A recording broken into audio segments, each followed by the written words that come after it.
Toro Energy is a uranium developer and explorer aiming to be a mid-tier global uranium company focused on its flagship Wiluna uranium project in Western Australia. I'm Lelda Smits, and joining me at ASX Investor Series in Perth is the company's Managing Director, Dr. Vanessa Guthrie.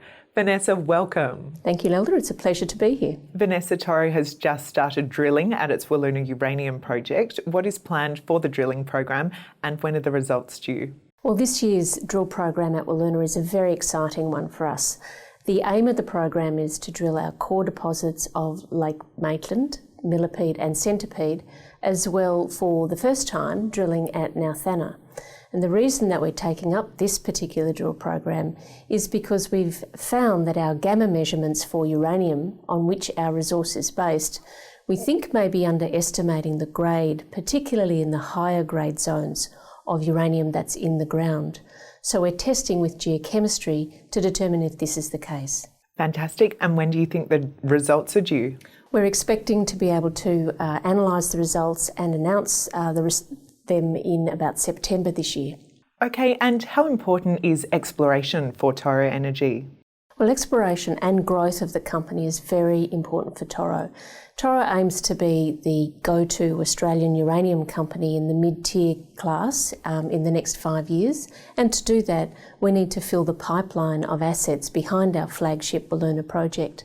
We intend to do that by both acquiring and growing through exploration activity. Now, private equity investment firm, the Sentient Group, invested $17.5 million in Toro at the end of last year. How have the funds been deployed? Well, last year we were delighted to bring Sentient into Toro as a major shareholder. They are now a 14% shareholder of Toro. And the funds that they invested have been used in two ways. Firstly, $10 million of it is working capital, set aside for us to be able to work our way through the current downturn in uranium prices.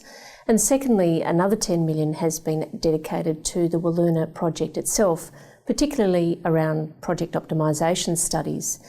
For example, the Wiluna drilling that we've just talked about is an example of how we're using these funds to improve the project economics for Wiluna. Okay, and Vanessa, finally, what are the biggest factors currently impacting the uranium price, and where do you see the uranium price trending over the medium term?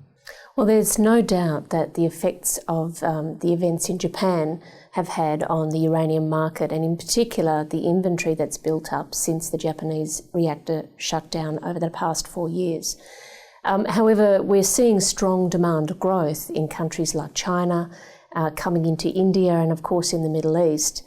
And while the Japanese restarts are imminent, we think these two factors are really driving an increase in demand for nuclear power, in particular in those countries.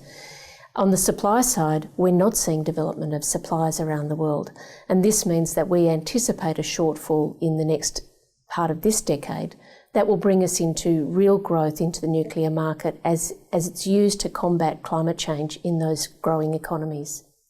Vanessa, thank you so much for the update from Toro Energy today. It's been a pleasure. Thank you, Lelda.